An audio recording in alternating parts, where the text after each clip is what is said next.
नमस्कार दोस्तों, आज के इस लेक्चर के अंदर कॉम्प्लेक्स एनालिसिस के अंदर देखिए एक दो क्लास और होंगी, फिर ये आपकी कॉम्प्लेक्स एनालिसिस पूरी कंप्लीट हो जाएगी और 2-3 क्वेश्चन एग्जाम के अंदर कन्फर्म रूप से बनने वाले हैं और नई बुक जुड़ी है तो 100% ही इससे क्वेश्चन पूछे जाएंगे। कन्फॉर्मल मैपिंग हम आज पढ़ने वाले हैं। टॉपिक कॉम्प्लेक्स एनालिसिस के अंदर अनुकोण प्रतिचित्रण, कन्फॉर्मल मैपिंग, और इसके नोट्स हैं वो आपको टेलीग्राम चैनल पर मिल जाएंगे। कन्फॉर्मल मैपिंग, अनुकोण प्रतिचित्रण।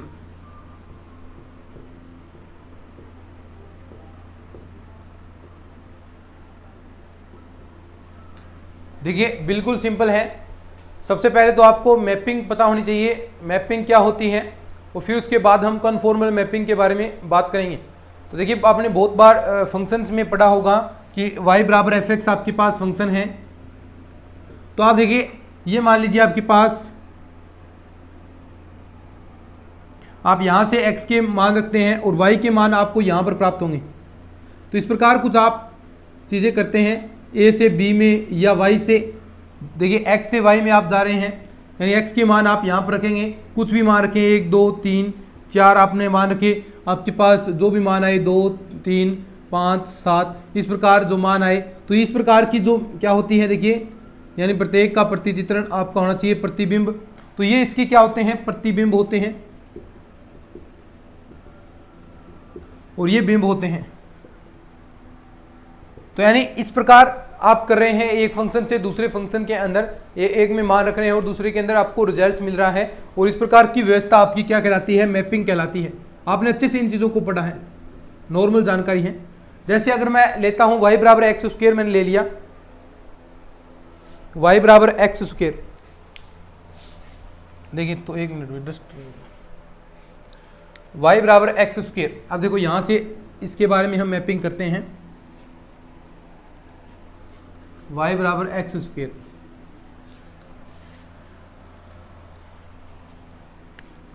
ये है y बराबर आपके पास एक्स स्क्वायर, ठीक है। अब देखो यहां से आप x के मान रखें और y के मान क्या आएंगे, देखिए ना, ये आपके पास है। थोड़ा सा समझना, फिर हम आगे बात करेंगे इसके बारे में। तो यहां से अगर मैं x के मान रखता हूं, देखिए मैंने यहां पर x का मान 0 रखा, 1 रखा, 2 रखा, 3 रखा। अब यहां से x का मान 0 रखेंगे तो 0 ही y का आएगा, 1 रखेंगे तो 1 यहां पर आएगा, 2 रखेंगे तो 4 आएगा, और 3 रखेंगे तो आपके पास 9 आएगा। तो आप कह सकते हैं देखिए x से y में, या y बराबर एफ एक्स ये फंक्शन है आपका, इसमें ये मैपिंग हो रही है आपकी। यहाँ से देखिए ये आपके बिंब से प्रतिबिंब के अंदर ये जा रही हैं चीज़ें, यानी रिलेशन बता रही है एक प्रकार से इनके बीच में। तो ये आपका क्या होती है, मैपिंग, साधारण तौर पर आप कह सकते हैं। और इन बिंदुओं को मिलाकर आप देखेंगे तो आपके पास क्या बनेगा, एक प्रवलय बनेगा। क्या बनेगा, देखिए इन बिंदुओं को अगर आप मिलाते हैं तो आपके पास एक प्रवलय बनेगा। तो ये आपने प्रवलय बना दिया, ठीक है। तो ये आपके पास देख पा रहे होंगे, ये आपकी मैपिंग होती है। अब देखो ये तो हो गया आपका y बराबर एक्स स्क्वायर, तो इस प्रकार फंक्शन बन सकता है। लेकिन अगर हम सम्मिश्र तल यहां पर लेने की कोशिश करें, देखिए ये तो y बराबर एक्स स्क्वायर है, अगर मैं यहां पर देखिए लेता हूं मैं w, ध्यान से समझना इन चीजों को, तो ये तो मैपिंग थी। w बराबर मैं लेता हूं, साथ में सम्मिश्र तल मैं ले रहा हूं, w बराबर जेड स्क्वायर। तो इसको z का मान रखेंगे, देखिए क्या होगा, x प्लस आयोटा y की स्क्वायर। इसको ओपन करेंगे तो क्या आएगा, एक्स स्क्वायर, देखिए प्लस का आयोटा स्क्वायर, आयोटा स्क्वायर का मान -1, तो माइनस का y, प्लस का 2x y, 2x आयोटा। यहाँ से आप रियल पार्ट और इमेजिनरी पार्ट यानी u और v की तुलना करते हैं, जहाँ पर u आपका क्या होता है, रियल पार्ट। तो u का मान देखिए क्या आएगा, एक्स स्क्वायर माइनस का वाई स्क्वायर, u बराबर हो जाएगा, और v बराबर 2xy। अब देखो यहां पर आपको मान रखने हैं, देखो यहां पर दो तल बन गए भाई। अब एक तो x और y के मान रखोगे, u और v के मान आएंगे, x और y के मान रखोगे। देखिए देखना ध्यान से, अगर मैं मान रखता हूं तो ये तो आपका z तल हो गया, z तल के अंदर मान रखते हैं, 1 मिनट देखना। अगर कोई भी मान रख के देख लो, पहले आप 0 1 रख के देख लो, 0 1 रख के देखेंगे तो u और v की मान यानी डब्लू तल के अंदर देखो यहाँ पर तो x कोमा वाई होंगे, यहाँ होंगे u कोमा v। अब देखो u और v के मान क्या आएंगे, अगर आप देखिए सबसे पहले मैं इसके अंदर रख रहा हूँ एक्स वाई का मान, इसके अंदर रखूंगा तो आपके पास मान आया u का मान 1 आ गया है ना, u का मान 1 आएगा क्या। देखो इसका मान तो x का मान 0 रखना है और माइनस इसका y का मान रखेंगे 1, तो y का मान 1 रखेंगे तो देखो -1 यहां पर आपको मिल जाएगा।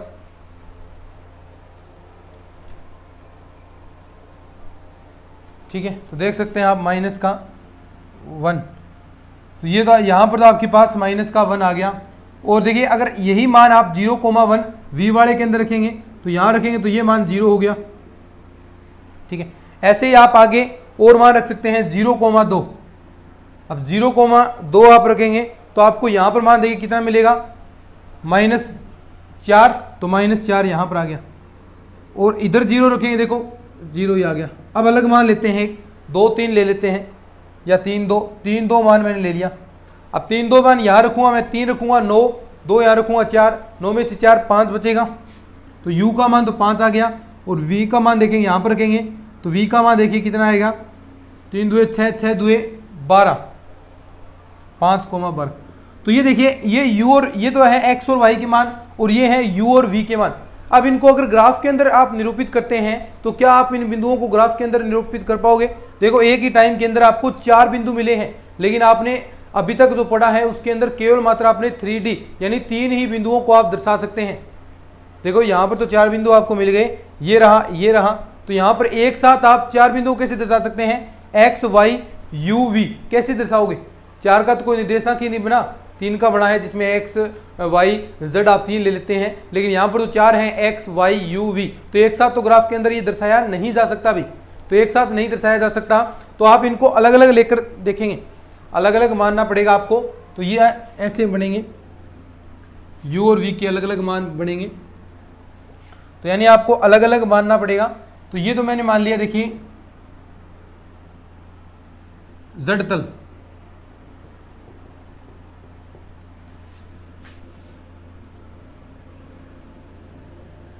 ये हो गया आपका w तल, z तल और w तल। अब यहां पर ये बिंदु आप दर्शा सकते हैं 0,1, मान लीजिए ये 1 है तो यहां पर आपका 1 आ गया। 0,2 लिख सकते हैं, 0,2 तो ये आपका यहाँ पर आ गया 0,2, इस प्रकार दर्शा सकते हैं। 3,2 यानी 3 आप ले रहे हैं तो 3 मान लीजिए यहाँ पर कुछ आपका 3 बिंदु है और 2 यहाँ पर आ गया, तो 3,2 आपका ये आ गया। तो ऐसे आप जड़ तल के अंदर दर्शा सकते हैं। अब डब्लू तल के अंदर, जड़ तल के सापेक्ष आपको डब्लू तल के अंदर यानी जो चीज़ें आपने यहाँ रखी है तो ऐसी ये मान यहाँ पर भी रखने हैं। तो देखो u का मान ये u और v में हो गया, ये x और y में हो गया।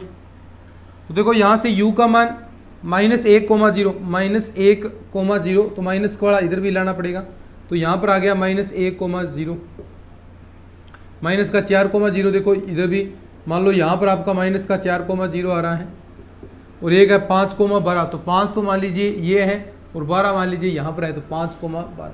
तो इस प्रकार आप देखिए दर्शाना पड़ेगा आपको जड़ तल और डब्लू तल के अंदर अलग अलग चीज़ें आपको दर्शानी पड़ेंगी। तो ऐसा आप देख सकते हैं अनुकोण प्रतिचित्रण के लिए ये होगा। क्यों हुआ ऐसा, क्योंकि देखिए आप जड़ तल के अंदर x और y के मान रखेंगे तो आपको u v के मान मिलेंगे, तो चारों को आप एक ग्राफ के अंदर नहीं दर्शा सकते क्योंकि 4 अलग अलग राशियां होगी, तो चारों को हमने पढ़ा ही नहीं अभी तक, हमने 3 का ही पढ़ा है x y z, तो इस वजह से आपको अलग अलग इनको दर्शाना पड़ेगा। तो इस प्रकार आपको दर्शाना पड़ेगा, देख सकते हैं, लिख लो इसको, फिर आगे बढ़ते हैं।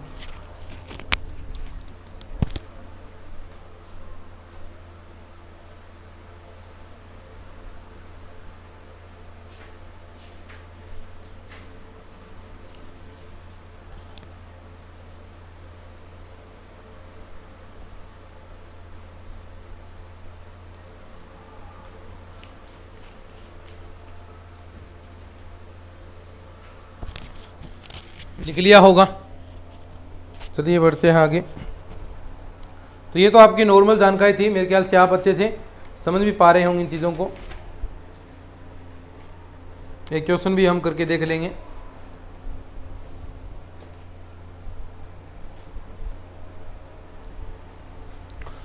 तो ये है भाई आपका जड़ तल के बिंदुओं के संगत W में आप बिंदुओं ज्ञात कर रहे हैं, तो इसको आप केवल मात्र प्रतिचित्रण कहेंगे, मैपिंग कहेंगे, रूपांतरण कहेंगे। ये अभी अनुकोण प्रतिचित्रण नहीं है आपका, ये केवल मात्र आपकी मैपिंग है फिलहाल ही। तो आप देखिए कुछ मैपिंग हम एक क्वेश्चन करते हैं।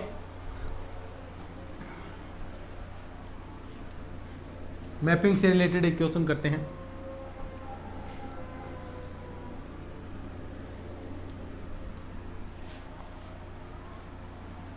क्वेश्चन है कुछ इस प्रकार,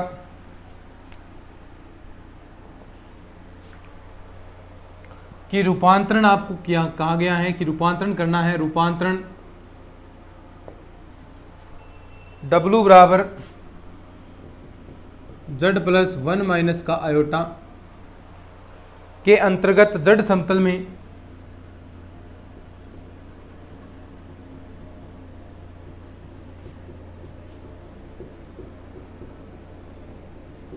Z समतल में x बराबर 0, y बराबर 0, x बराबर 1 तथा x बराबर 2 से परिसीमित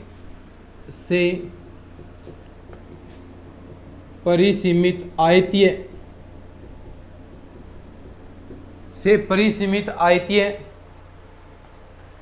क्षेत्र D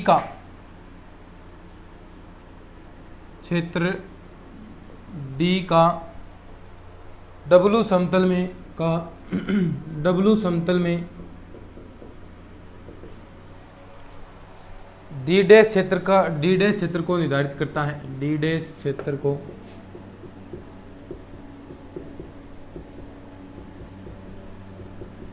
निर्धारित करता है। तो ये आपका क्वेश्चन है। अब इसको अभी देखते हैं अपन, यानी सीधी सी बात है, आपको रूपांतरण निकालना है, किस प्रकार आप इसको रूपांतरित करेंगे। तो देखिए वही तरीका सेम टू सेम। सबसे पहले तो आपको देखिए क्या करना है, W बराबर Z प्लस 1 माइनस आयोटा जो आपको देर का है, उससे आपको वैल्यूज निकालनी है। तो दो तल बनेंगे Z और W बराबर क्या देर का है, Z प्लस का 1 माइनस आयोटा। अब देखिए Z को क्या लिख सकते हैं आप, x प्लस का आयोटा y और आगे प्लस 1 माइनस आयोटा। अब आयोटा को एक जगह रख लो और जो वास्तविक पार्ट है उनको एक जगह। तो x प्लस 1 ये आ गया, और यहाँ से देखिए आयोटा अगर आप बाहर निकालते हैं आयोटा, तो y माइनस का 1 आपके पास ये आ गया।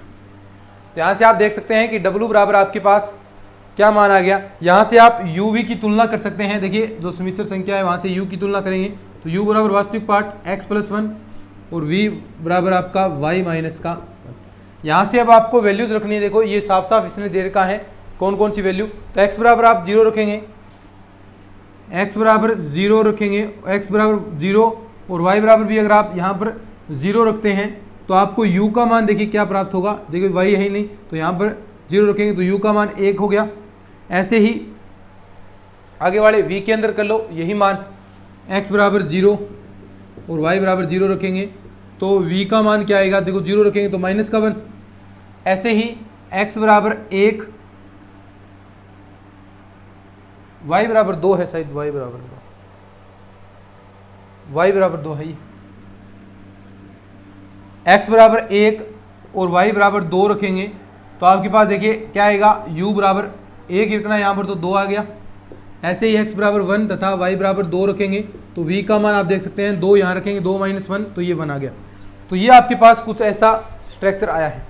अब सबसे पहले तो अगर हम जड़ तल निकालें तो आपको पता है जड़ तल कैसे निकलेगा। ये आपके पास हो गया जड़ तल। अगर नीचे तक नहीं दिख रहा है तो मैं थोड़ा सा आपको नीचे करके दिखा देता हूँ, ठीक है। ये जड़ तल ले लीजिए और ये ले लीजिए आप यहाँ पर W तल, दोनों बनाएंगे, या थोड़ा ऊपर बना लेते हैं, साफ थोड़ा सा ऊपर बनाते हैं। Z तल और W तल को ऊपर बनाते हैं, ठीक है, यहाँ बनाते हैं Z तल और W तल। तो ये है आपके पास देखना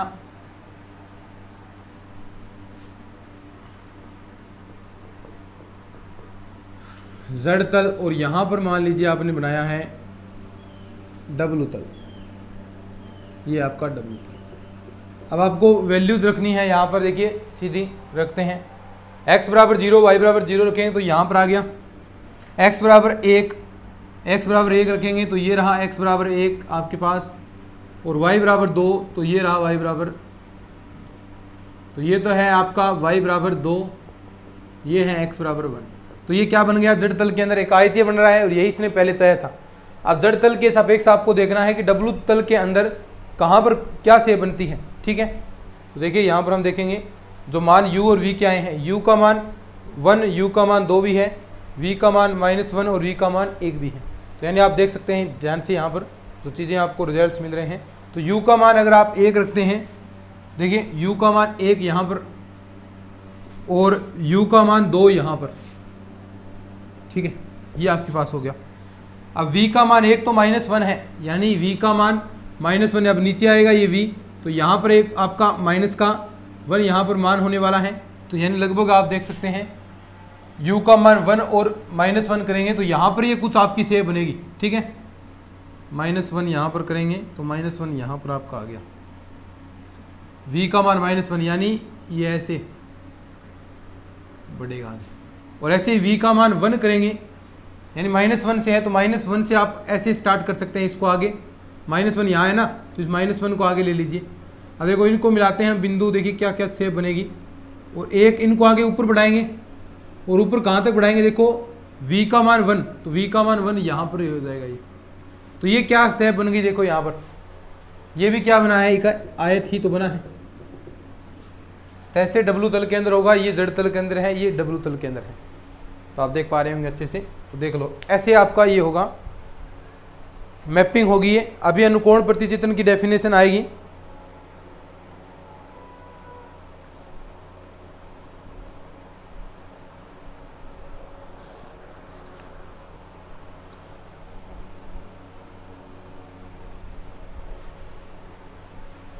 अब देखिए कन्फॉर्मल मैपिंग के बारे में हम बात करने वाले हैं, अनुकोण प्रतिचित्रण। पहले डेफिनेशन लिखवाऊंगा मैं, फिर हम बात करेंगे। यानी देखिए कन्फॉर्मल मैपिंग क्या होगा कि आप ले रहे हैं तो इसके मान लीजिए मैपिंग कर रहे हैं, तो उसके अंदर जो आप W तल के अंदर जो चीज़ें आएंगी और जो जड़ तल के अंदर जो आपका ग्राफ बना है, उनके कोण और दिशा का मान परिवर्तित नहीं होना चाहिए। अगर कोण और दिशा का मान, यानी यहाँ पर उस शेप के अंदर अल्फा कोण बन रहा है तो आगे वाले के अंदर भी अल्फा बनना चाहिए, और साथ साथ में परिमाण भी उसका समान होना चाहिए। अगर दिशा और परिमाण दोनों समान है तो क्या कह सकते हैं आप कि वो कन्फॉर्मल मैपिंग कहलाएगी। ऐसा मैपिंग कन्फॉर्मल मैपिंग कहलाएंगी। तो आप देखिए डेफिनेशन लिखिएगा अच्छे से, कन्फॉर्मल मैपिंग।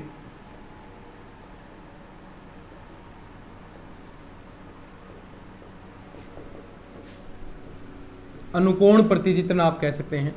डेफिनेशन पहले मैं लिखता हूं कि एक प्रतिचित्रण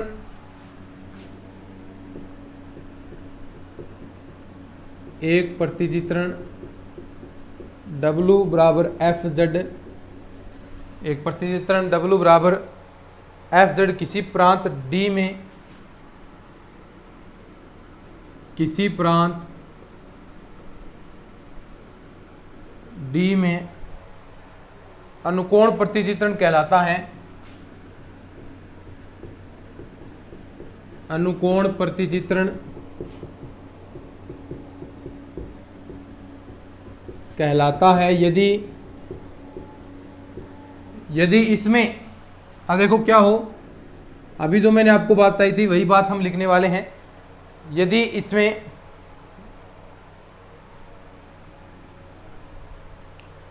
यदि इसके प्रत्येक कह सकते हैं इसके अंतर्गत D प्रांत के, इसके अंतर्गत D प्रांत के प्रत्येक बिंदु से गुजरने वाला, प्रत्येक बिंदु से गुजरने वाला अवकलनीय चापों की लंबाई है, गुजरने वाले अवकलनीय चापों, गुजरने वाले अवकलनीय चापों की लंबाई है, के मध्य, देखिए डेफिनेशन अभी याद करवाता हूँ मैं, देखो नॉर्मल जो चीज़ याद रखनी है के मध्य कोणों के परिमाण तथा दिशा में, के मध्य कोणों के परिमाण तथा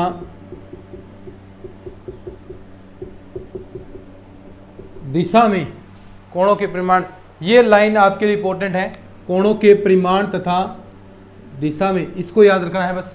और ऊपर वाले डेफिनेशन से कोई मतलब नहीं, याद क्या रखना है आपको कि कोणों के परिमाण तथा दिशा में, देखिए कोई परिवर्तन नहीं आता है, कोई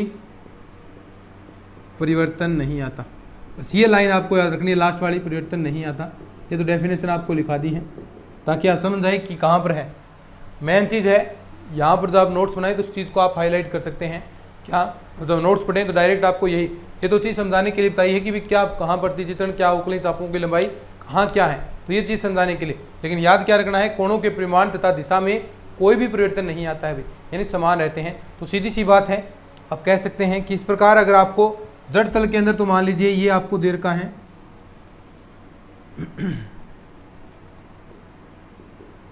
और ये आपके पास है डब्लू तल,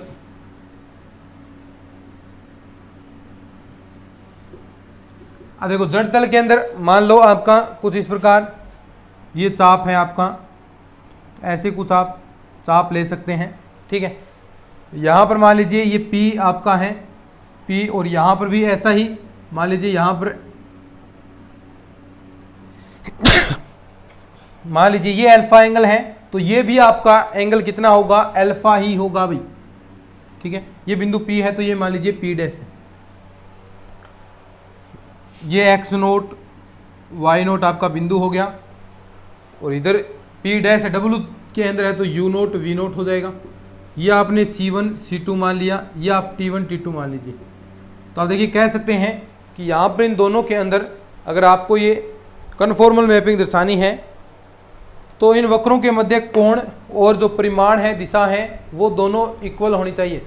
इन वक्रों के मध्य जो कोण और परिमाण है वो इनके अगर इक्वल हैं तो आप कह सकते हैं कि ऐसा प्रतिचित्रण कन्फॉर्मल मैपिंग कहलाएगा, ठीक है। तो ये आपको याद रखना है, लिख लो इसको, फिर आगे बढ़ते हैं। थोड़ा थोड़ा लिख लिया करो साथ में।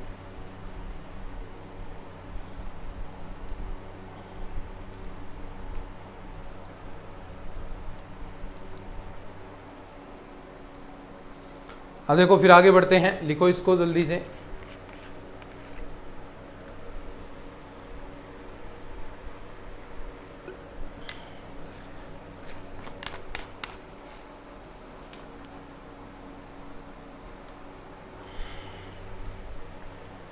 लिख लिया होगा, चलिए।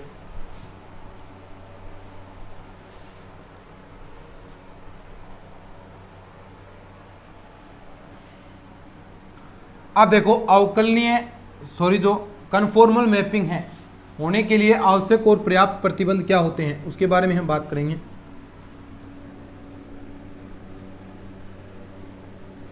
कन्फॉर्मल मैपिंग के लिए आवश्यक एवं पर्याप्त प्रतिबंध, ठीक है। लिखते हैं कन्फॉर्मल मैपिंग के लिए या अनुकोण प्रतिचित्रण के लिए आवश्यक एवं पर्याप्त प्रतिबंध क्या है।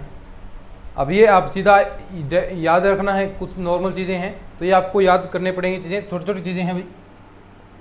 अनुकोण प्रतिचित्रण के लिए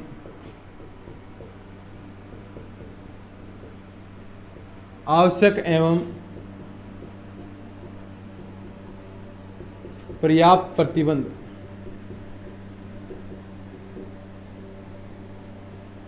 इंग्लिश के अंदर भी आप लिख सकते हैं necessary condition, necessary and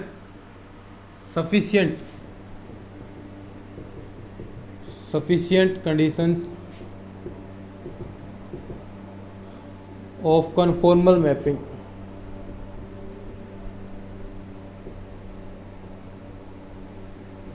necessary and sufficient condition for conformal mapping, यानी अनुकोण प्रतिचित्रण के लिए आवश्यक एवं पर्याप्त प्रतिबंध। तो सबसे पहले हम बात करते हैं नंबर 1 पर, नेसेसरी कंडीशन।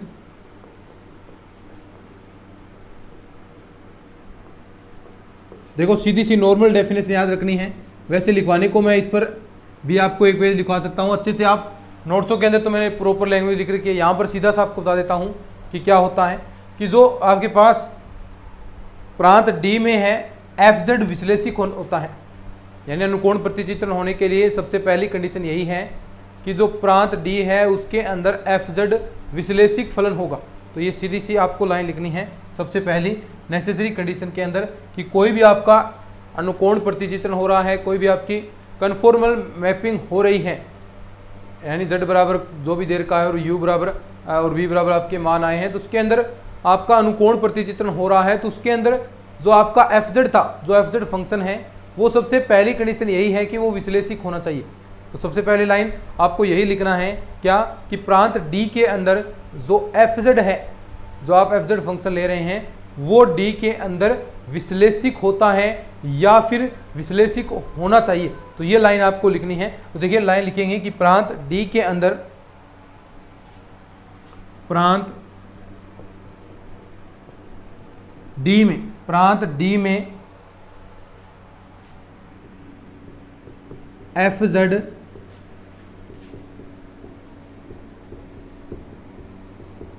विश्लेषिक होता है, प्रांत डी में एफ जेड विश्लेषिक होता है। तो ये लाइन आपके लिए इंपॉर्टेंट है क्या कि एफ जेड विश्लेषिक होता है। भाई ये चीज़ आपको याद रखनी है दोनों कंडीशन के अंदर। कई बार सीधी की सीधी कंडीशन पूछी जाती हैं कि क्वेश्चन दे देगा, सीधा आपको क्वेश्चन देगा कि necessary condition and sufficient condition क्या है अनुकोण प्रतिचित्रण की। तो वहाँ पर ये आपको दोनों जो आपके लिए सफिशिएंट कंडीशन आएगी उसका भी देगा और साथ में कुछ चीज़ें अलग भी देगा। एफ जेड विश्लेषिक नहीं होता है, अब डैश जेड बराबर 0 होता है, तो इस प्रकार कुछ भी आपको दे, लेकिन उससे आपको फर्क नहीं पड़ना चाहिए। ऐसी सिंपल कई बार क्वेश्चन पूछे गए हैं, तो ये भी आपको ध्यान रखना है। नंबर 2 पर देखिए क्या है सफिशिएंट कंडीशन।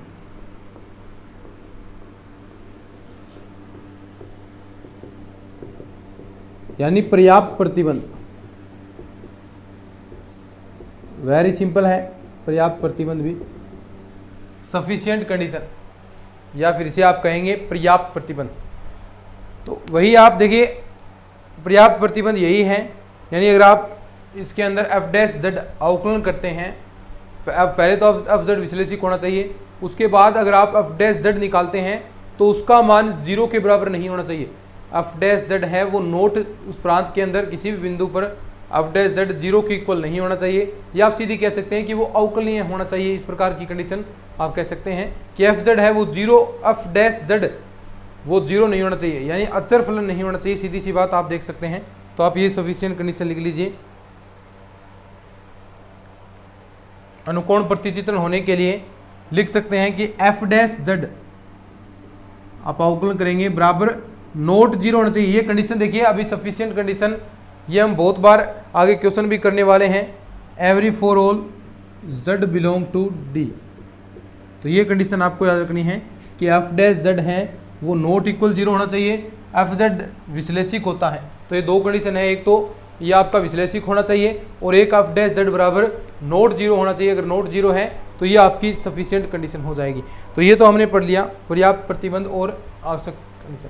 तो आज की इस लेक्चर के अंदर हम इतना ही पढ़ने वाले हैं, और बाकी जो बचा है तुल्य कोणीय प्रतिचित्रण क्या होता है उसके बारे में नेक्स्ट क्लास में, फिर एक क्लास शायद और होगी तो उसको हम कंप्लीट कर लेंगे, फिर उसके बाद नई बुक हम स्टार्ट करेंगे।